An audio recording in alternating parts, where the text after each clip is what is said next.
पहले तक headline number जो है वो 4% के करीब था, लास्ट मंथ भी करीब करीब 4.5 था। So technically if you look at it, जो इन्फ्लेशन है आरबीआई का 4 to 6% का बैंड उसके लोवेस्ट क्वाड्रेंट में, in spite of all the challenges, difference etcetera etcetera. So मेरा ख्याल है कि इन्फ्लेशन इतना बड़ा कंसर्न है, लेकिन RBI to look at overall picture कि इकोनॉमी पिकअप हो रही है, डिमांड पिकअप हो रहा है, फेड का जो कंसर्न है global, I mean RBI can not remain no less extraordinary.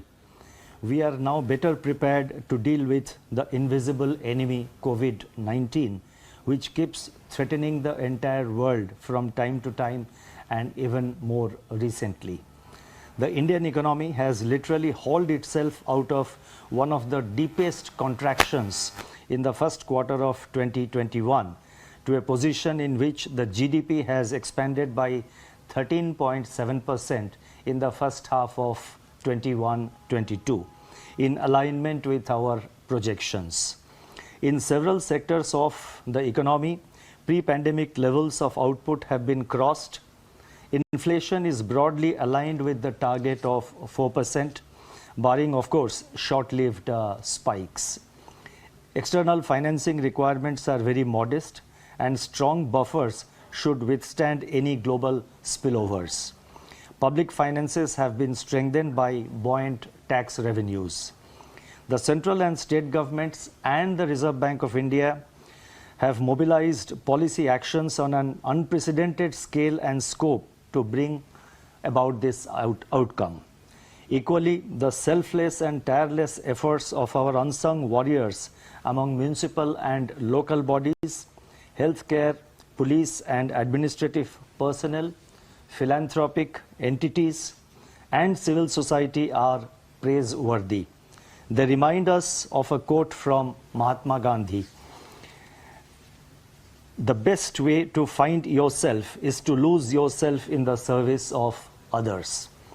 I think this pandemic truly brought India together and could just be the moment of India's arrival as a global growth driver. Let me now turn to the deliberations of the Monetary Policy Committee, which met on 6th, 7th and 8th of December. Based on an assessment of the macroeconomic situation and outlook, the MPC voted unanimously to maintain the status quo with regard to the policy repo rate, and by a majority of 5:1 to retain the accommodative policy stance.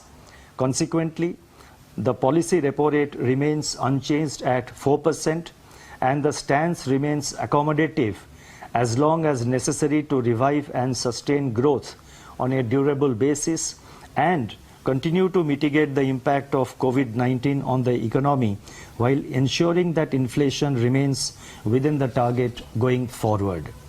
The marginal standing facility, that is MSF rate, and the bank rate remain unchanged at 4.25%.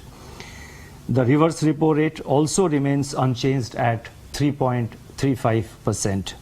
I would now like to dwell briefly on the MPC's rationale for maintaining status quo on the policy rate and the stance.